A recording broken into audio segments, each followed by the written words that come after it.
Hey, what's up, everyone? This is me, Shubham Rao here, and welcome back to Study with an Ideas Music Academy platform.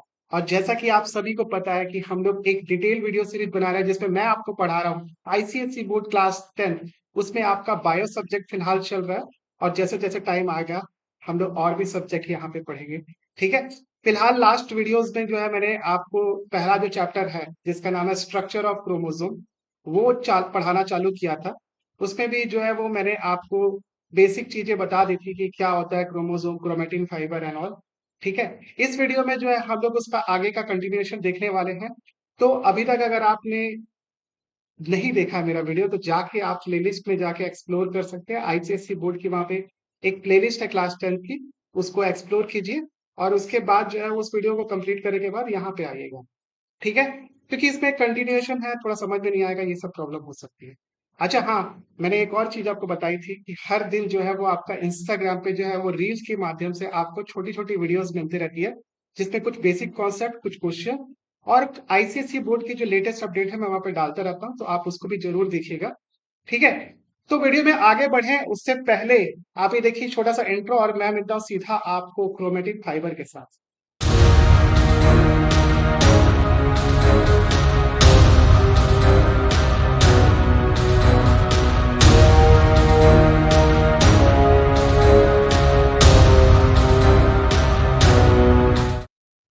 All right. तो अब video चालू हो जाती है और हम लोग पढ़ना चालू करते हैं क्रोमेटिन फाइबर क्या है। तो क्रोमेटिन फाइबर जैसे कि मैंने आपको प्रीवियस वीडियो में बताया था कि जो हमारा जो सेल होता है, सेल के अंदर में न्यूक्लियस होता है, न्यूक्लियस के अंदर में थ्रेड टाइप के स्ट्रक्चर होते हैं जिनको हम लोग क्रोमेटिन फाइबर बोलते हैं। अब हम लोग और उसके डीप में जाएंगे कि ये क्रोमेटिन फाइबर जो है वो किससे बना होता है।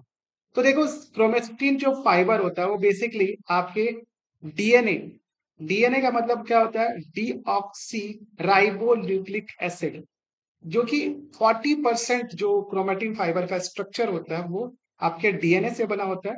इसके अलावा इसके अंदर एक प्रोटीन भी होता है जिसको अपन हिस्टोन प्रोटीन बोलते हैं, जो लगभग 60% के अराउंड होता है।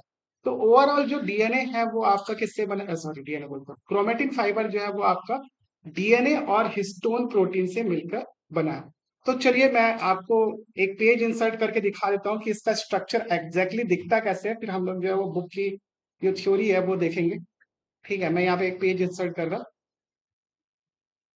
तो जो आपका क्रोमेटिन फाइबर है, मैं यहाँ पे लिख रहा हूँ सेंटर में, क्रोमेटिन फाइबर। ठीक है, ये क्रोमेटिन जो फाइबर है वो बेसिकली जो है वो दो चीजों से मिलके बना है जैसा कि मैंने आपको बताया अभी। और वो दो चीज कौन सी है, एक है आपका क्या, डीएनए, जो कि लगभग 40% वेटेज कवर करता है इसका। और नेक्स्ट है आपका, ये है आपका हिस्टोन प्रोटीन, जो कि आपका 60% इसको कवर करता है। अब ये एक्चुअली ऐसे नहीं होता है, इसका मैं डायग्राम आपको बना के दिखाता हूँ। सबसे पहले हम लोग हिस्टोन बनाएंगे। तो हिस्टोन जो रहता है ऐसे, हिस्टोन के जो मॉलिक्यूल्स रहते हैं वैसे सर्कल टाइप के रहते हैं, ऐसे ऐसे। ठीक है। और ये सब होने के बाद जो है इसके ऊपर में, मतलब जैसे सामने दिख रहा है चार आपको मॉलिक्यूल्स, वैसे ही जो है ऐसे पीछे में जो है उसके और मॉलिक्यूल्स रहते हैं, ऐसे अरेंज रहते हैं। अब देखो पीछे वाले को तो मैं एग्जैक्टली दिखा नहीं पाऊंगा, तो हम लोग जो है वो उसके बस आउटर लेयर पे ऐसे 3D में देख सकते हैं। ठीक है। तो ये आपके टोटल 8 मॉलिक्यूल हो गए, चार सामने और चार पीछे। अब इसमें क्या होता है कि डीएनए का जो, डीएनए एक्चुअली में जो है स्ट्रैंड से बनता है। अब स्ट्रैंड क्या हो गया, ऐसा समझ लो एक धागा टाइप का हो गया। ठीक है। तो डीएनए में ऐसे दो स्ट्रैंड होते हैं, अभी इसका मॉडल देखेंगे। तो ऐसे डीएनए का जो स्ट्रैंड ऐसे जाता है और एक बार ऐसे चक्कर लगाता है और वापस से जो है वो ये यहाँ से ऐसे निकल जाता है। फिर यहाँ पर से एक डीएनए का दूसरा स्ट्रैंड आता है और ये भी इसका एक चक्कर लगाता है ऐसे, और चक्कर लगाने के बाद जो है वो ये यहाँ से वापस इधर से बाहर निकलेगा। तो दो स्ट्रैंड हो गए डीएनए के। तो ये हो गया आपका डीएनए और ये हो गया आपका हिस्टोन। ठीक है। डीएनए और हिस्टोन। अच्छा, ये हिस्टोन के मॉलिक्यूल इस तरीके से अरेंज रहते हैं जिनको क्या बोला जाता है, कोर बोला जाता है। क्या बोला जाता है, यहाँ पे और नाम रखो।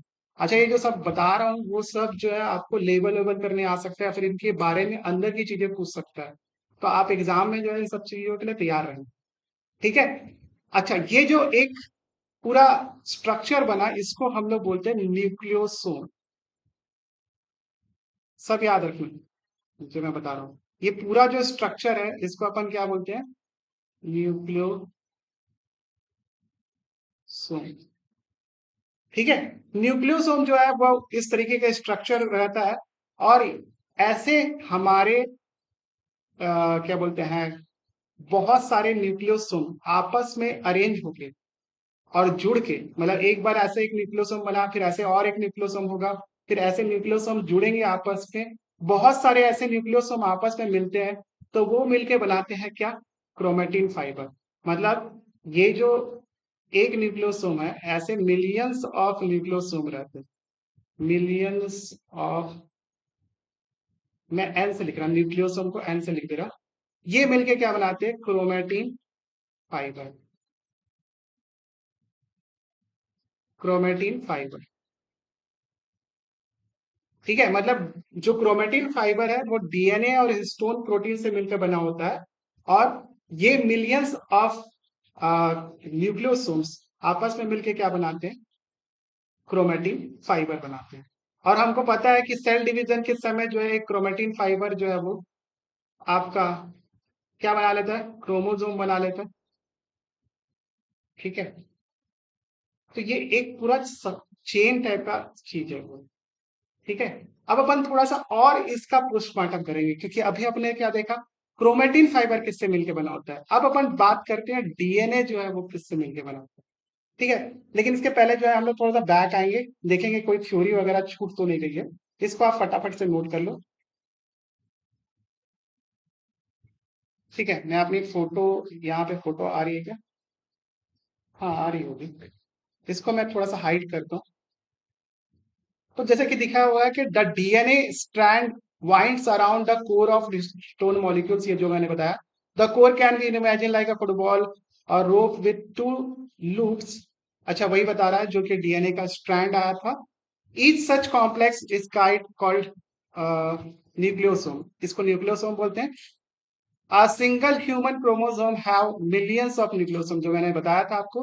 The entire chromatin fiber is coiled and supercoiled, something like coils and supercoiled we see in a typical telephone cord। मैंने आपको लास्ट वीडियो में भी बताया था कि जो क्रोमेटिन फाइबर जो होता है, क्रोमोसोम जब बनता है तो वो आपका एक टेलीफोन के वायर की तरह कॉइल हो जाता है। ठीक है। अब देखेंगे अपन जो डीएनए का जो स्ट्रक्चर होता है उसके बारे में थोड़ा सा जो डिटेल यहाँ पे दी हुई है। ठीक है। ये था आपका क्रोमेटिन फाइबर किससे बनता है। अब मैंने बताया था कि आपको डीएनए का भी जो है आपको पोस्टमार्टम करना है। तो देखो डीएनए को जो है सबसे पहले जो स्टडी किया था वो आपका रोजलिन फ्रैंकलिन 1953 में जो है इन्होंने स्टडी किया था इसको। और इस पे जो है वर्क किया था वॉटसन एंड क्रिक ने 1953 में, सेम ईयर में। ठीक है। तो डीएनए जो होता है वो एक बहुत ही बड़ा लार्ज सिंगल मॉलिक्यूल होता है। ठीक है, इसलिए इसको अपन मैक्रो मॉलिक्यूल बोलते हैं। और वॉटसन एंड क्रिक ने ही जो है इनका एक मॉडल पेश किया था, जिसमें बताया था कि जो डीएनए होता है वो डबल स्ट्रैंड से मिलकर बना होता है। मतलब एक स्ट्रैंड नहीं रहता, उसमें दो स्ट्रैंड रहता है, जैसे कि मैंने आपको दिखाया था। और उसको हम लोग क्या बोलते हैं, डबल हेलिक्स स्ट्रक्चर। ठीक है। अभी मैं बताऊंगा कैसे दिखता है वो। तो ये जो बेसिकली पर्टिकुलर स्टडी के लिए जो है नोबेल प्राइज भी मिला था। और बेसिकली ये स्टडी जो है वो मोर और लेस जो है वो नियर बाय सेम ईयर में ही हुई थी। पहले फ्रैंकलिन ने जो है 53 में स्टडी किया था, वॉटसन एंड क्रिक ने जो है उसका स्ट्रक्चर दिया। ठीक है, बताया कैसा दिखता है। और ये डबल हेलिक्स वाला मॉडल है, ये हम लोग अभी देखेंगे। ठीक है, इसको नोट कर लो। और हम लोग देखते हैं, पहले मैं फोटो लगा लेता हूँ अपनी, ताकि मैं आपको दिखता है।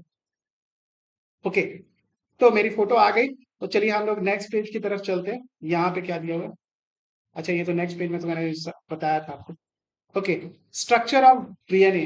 तो मैंने आपको बताया कि ये मैक्रो मॉलिक्यूल होता है एनॉल, ये सभी दिख सकता है। ये जो मैं आपको बताना चाह रहा था कि यहाँ पे जो स्ट्रैंड दिख रहे हैं, इस तरीके से दो स्ट्रैंड होते हैं डीएनए के। अब ये जो दो डीएनए के स्ट्रैंड का जो है डायग्राम, उसका लेबलिंग वगैरह जो है वो आपको एक बार प्रैक्टिस करके देखना है। जनरली क्या होता है, आईसीएसई बोर्ड में जो है वो डायग्राम बनाने के लिए नहीं आता, तो डायग्राम बनाने के लिए नहीं आता, लेकिन आपको लेबलिंग वगैरह पूछता है कि इसके बीच में क्या है, कहाँ पे क्या है। इस तरीके के क्वेश्चन आपको देखने को मिलेंगे आईसीएसई बोर्ड में। ठीक है, तो मैं भी आपको पहले, लेकिन आपको डायग्राम भी जो है वो प्रैक्टिस करना चाहिए अगर आप बायो पढ़ रहे हैं तो पहले हम लोग डबल हेलिक्स मॉडल कैसे बनाएंगे, इसके लिए मैंने एक सिंपल सी ट्रिक रखी है। वो क्या करना है आपको, पहले ऐसे तीन डॉटेड वाले लाइन खींच लेना है। ठीक है, मैं भी पहली बार ही इसमें बना रहा हूँ। ठीक है, तो टैब से बनाने में थोड़ा डायग्राम दिक्कत होता है, लेकिन फिर भी मैं आपको सिखा रहा हूँ, जैसे कि मैं पेन से बनाऊँ। फिर आपने साइन वेव का कर्व देखा कि नहीं देखा? अगर नहीं देखा तो इस तरीके से रहता है साइन वेव का कर्व, वैसे ही आपको बना लेंगे। देखो ये सब आप पेंसिल से करोगे, मैं यहाँ पे ऐसे ही आपको दिखाने के लिए बना रहा हूँ। ऐसा कुछ कुछ करो, आपने ड्रॉ कर दिया। अब आप क्या करोगे, ये पहला स्ट्रैंड हो गया, इसी के ऊपर में जो है एक और स्ट्रैंड जो है इस तरीके से आप बना लोगे। थोड़ा सा गैप देके जो है वो दूसरा एक कर्व बनाना है आपको। ये देखो दिख रहा,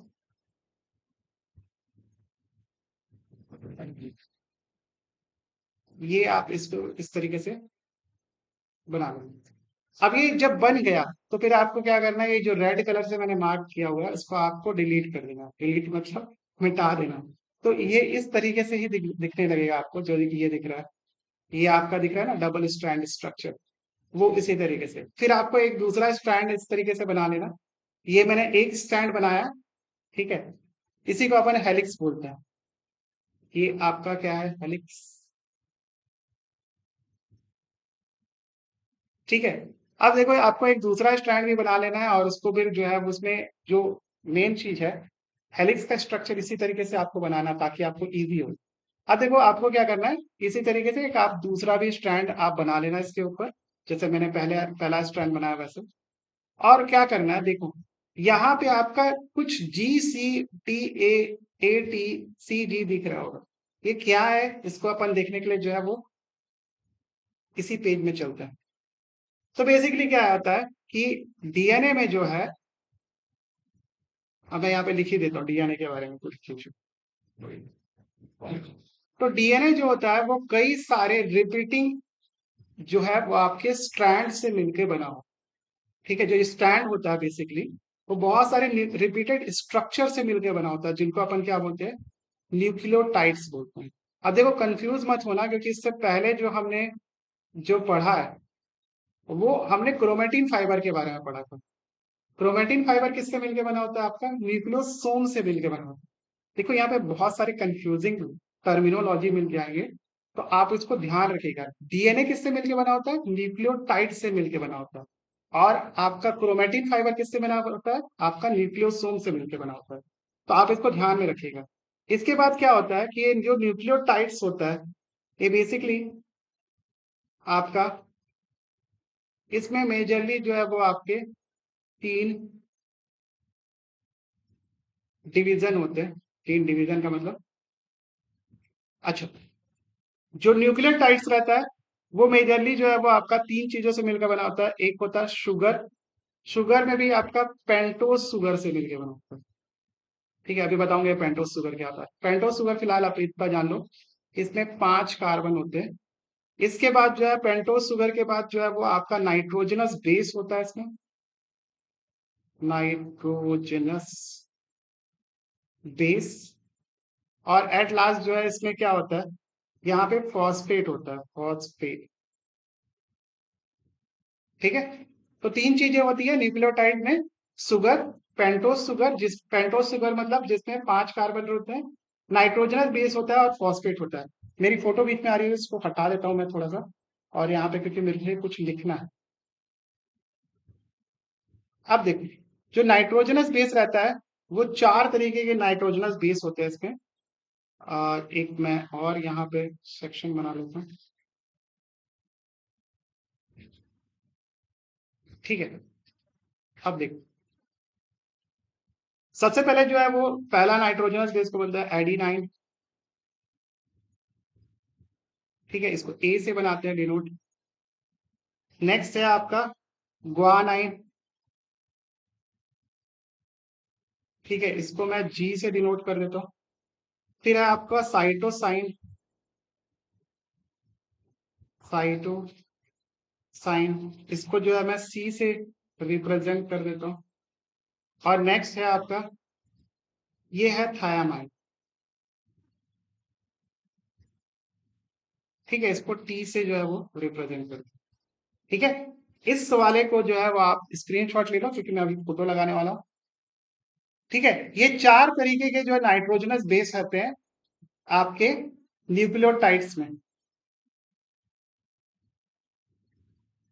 ओके, अब देखो यहाँ पे जो मैंने आपको एडिनाइन, ग्वानाइन, साइटोसाइन और थायमाइन बताया, इसमें आपको याद रखना है कि जो एडिनाइन और थायामाइन रहता है, ये दोनों जो है वो डबल बॉन्ड से कनेक्टेड रहते हैं। और आपका जो साइटोसाइन और आपका ग्वानाइन, ये ट्रिपल बॉन्ड से कनेक्टेड रहते हैं। अच्छा, ध्यान देने वाली बात जो सबसे इंपॉर्टेंट है वो ये है कि ये सभी जो बॉन्ड होते हैं वो कोवलेंट नहीं होते हैं। These are not covalent bond. ये क्या है, आपके हाइड्रोजन बॉन्ड। ठीक है, ये क्वेश्चन जो है आपको एमसीक्यू वगैरह में पूछ सकता है। ये दोनों जो नाइट्रोजनस बेस है आपका, हमेशा एडिनाइन जो है वो थायामाइन के साथ जो कनेक्टेड रहेगा, और जो आपका साइटोसाइन रहेगा वो ग्वानाइन के साथ कनेक्टेड रहेगा।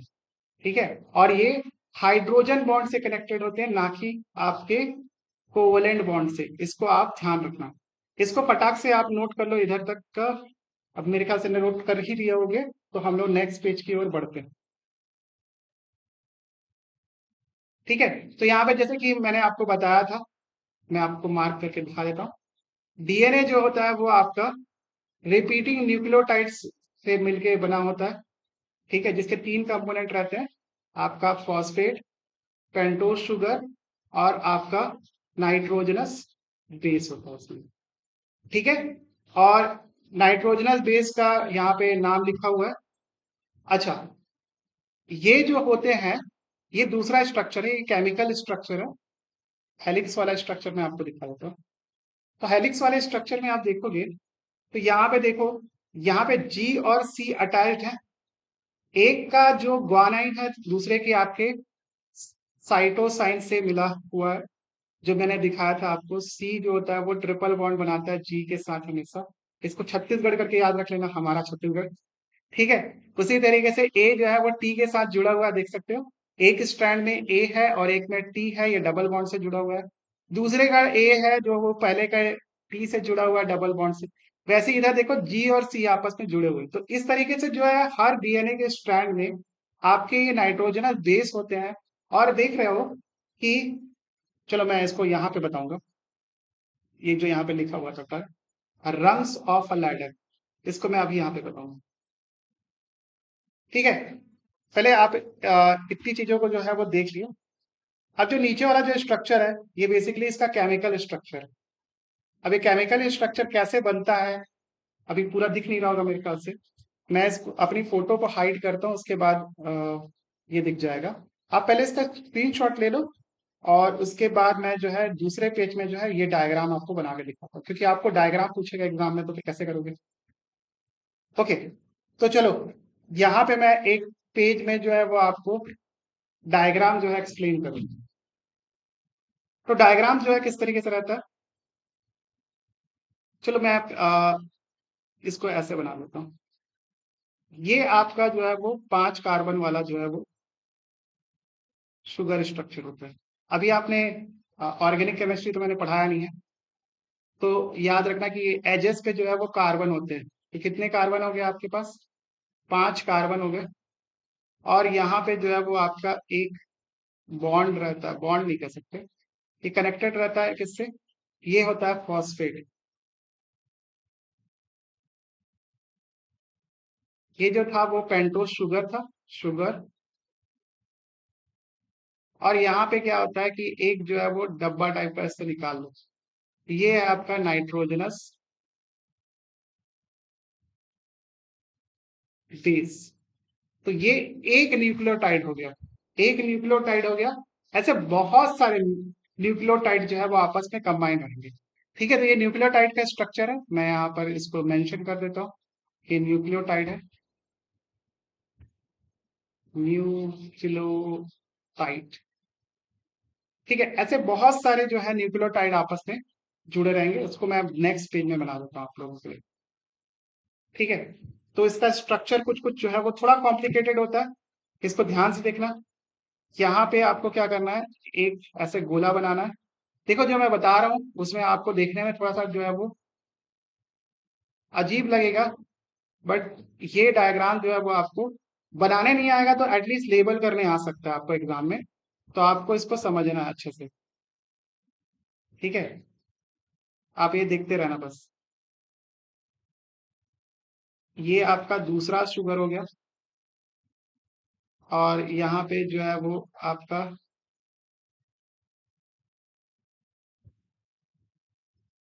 तीसरा शुगर का मॉलिक्यूल ऐसे अटैच है इस तरीके से।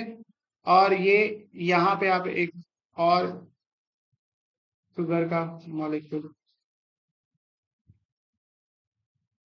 ठीक है, यहाँ पे भी जो है वो उल्टा बना दिया मैंने। एक इसीलिए बोला था कि इसको जो है वो आप थोड़ा ध्यान से बनाना।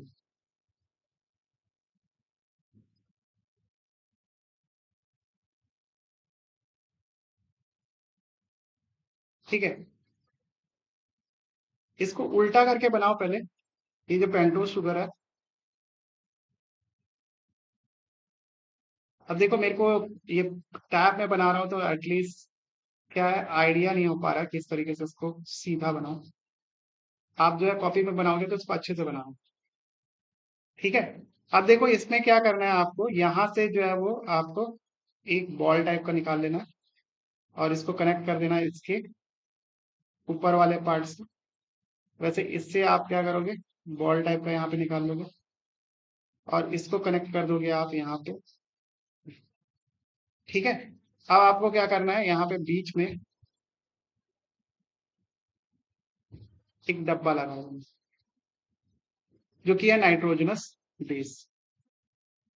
यहाँ पे आप डब्बा लगा दोगे। देखो अच्छा डायग्राम दिखने में तो नहीं है, बट समझने में आपको आसानी होगी। तो ये आपका पेंटोज शुगर हो गया, मैं पी से इसको लिख रहा हूँ। ये है आपका फॉस्फेट, इसको पीएच से लिख रहा हूँ।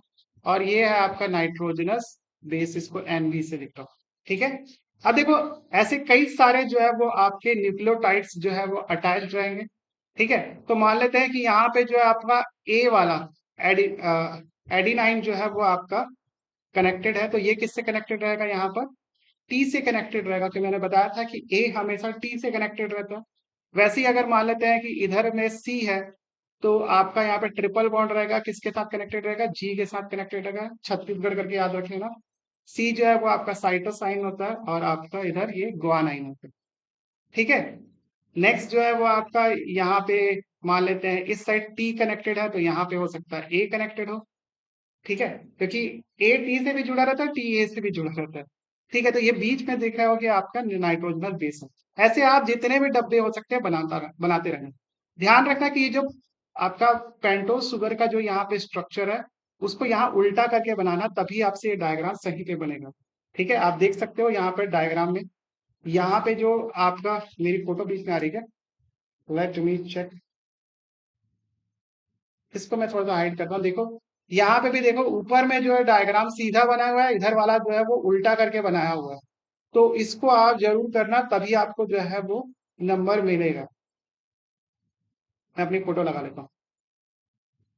ठीक है, तो अगर इसको ध्यान से देखोगे तो ये कैसा दिख रहा है, ये कुछ कुछ इस तरीके से नहीं दिख रहा है कि आपका ये एक लैडर है, और लैडर के बीच में क्या रहता है आपका यहाँ पर पट्टे लगे रहते हैं। अब इसको अंग्रेज लोग बोलते हैं रंग्स। ठीक है, ये फट्टे जो है इनको क्या बोलते हैं, रंग्स, रंग्स ऑफ लैडर। तो आप देख रहे होगे कि जो ये बेसिकली जो नाइट्रोजनस बेस है, वो एग्जैक्टली जो है इन फट्टों की तरह एक्ट कर रहा है, जैसे कि एक लैडर में फट्टे लगे होते हैं या फिर रंस लगे होते हैं। तो आपसे ये पूछा जाता है कि रंस ऑफ लैडर की तरह एक्ट कौन करता है, तो वो आपका आंसर क्या हो जाएगा? Nitrogenous base. एक डीएनए के स्ट्रक्चर में जो है नाइट्रोजनस बेस जो है वो रंस ऑफ लैडर की तरह काम करता है। ठीक है, इसको अपन बोलते हैं केमिकल स्ट्रक्चर ऑफ डीएनए। तो this are the chemical structure. इसके पहले जो था वो मैंने बताया, जो आपको डबल हेलिक्स स्ट्रक्चर, वो भी बना सकते हो। एक दूसरा हेलिक्स इधर से बना लेना, उसमें भी ए और जी लिख देना, और सॉरी ए और जी बोलता, ए और टी लिख देना, सी और जी लिख देना। इस तरीके से जो है आप बॉन्डिंग शो कर देना, जैसे कि यहाँ पे डायग्राम में दिया हुआ है, ये देख रहे हो। ठीक है, तो आपका ये डबल हेलिक्स वाला भी स्ट्रक्चर बन जाएगा। तो इस तरीके से डीएनए जो है वो आपका हेलिकल स्ट्रक्चर में भी रहता है, और in the form of chemical structure में आपको इस तरीके से डीएनए देखने को मिलेगा। ये सभी के सभी क्या है? न्यूक्लियोटाइड्स हैं। न्यूक्लियोटाइड्स अटैच होके क्या बना देंगे? आपका डीएनए बना देंगे। ठीक है, तो इसको फटाफट से नोट करो। और नोट करने के बाद जो है आज की क्लास में इतना ही, क्योंकि इसके आगे जो मैंने बताया, जैसे बोला था कि आपको वीडियो थोड़ी छोटी रहेगी, ज्यादा बड़ी वीडियो बनाने का कोई फायदा नहीं, आप बोर हो जाओगे। तो इस वीडियो को यहीं समाप्त करते हैं। नेक्स्ट वीडियो में जो है हम लोग जो है वो सेल डिवीजन क्या होता है, सेल डिवीजन की इंपॉर्टेंस क्या होता है, वो पढ़ेंगे। ठीक है। अच्छा, एक और चीज जो मैं बता रहा हूँ, देखो वीडियो पे अगर व्यूज आएंगे तभी इस चैनल को हम लोग आगे अच्छे से जो है वो ग्रो कर सकते हैं। नेक्स्ट मैं आपके लिए वीडियो फ्री में ला रहा हूँ यार, कोई दिक्कत नहीं है, आप इसको आराम से देखो। और मेरे साथ जो है वो आईसीएससी बोर्ड क्लास 10 पढ़ते रहो। फिजिक्स वगैरह की भी वीडियो बहुत जल्द आएगी, लेकिन पहले इसमें थोड़े व्यूज तो बढ़े, तब फिर हम लोग दूसरे वीडियोस बनाए, ताकि मुझे भी मोटिवेशन मिले आप लोगों के लिए कुछ करने का। ठीक है, तो वीडियो देखते रहना, हमारा चैनल लाइक शेयर सब्सक्राइब करो अगर आपको वीडियो पसंद आई होगी तो प्लीज। और हाँ, अपने दोस्तों को भी शेयर कर देना, और स्क्रीन पे जो नंबर चल रहा है उस नंबर पे अगर कांटेक्ट करोगे तो मैं प्राइवेट मेंटरशिप भी देता हूँ, वहां पे भी आप उसका फायदा उठा सकते हो। अगर आपको आईसीएससी बोर्ड क्लास 10 और इसके अलावा और कोई भी क्लास पढ़नी होगी तो आप मुझसे पढ़ सकते हो, अपने छोटे भाई बहनों के लिए या फिर किसी रिलेटिव के लिए, जिसके लिए भी आपको ट्यूशन वगैरह की रिक्वायरमेंट है तो मैं यहाँ पे देता हूँ।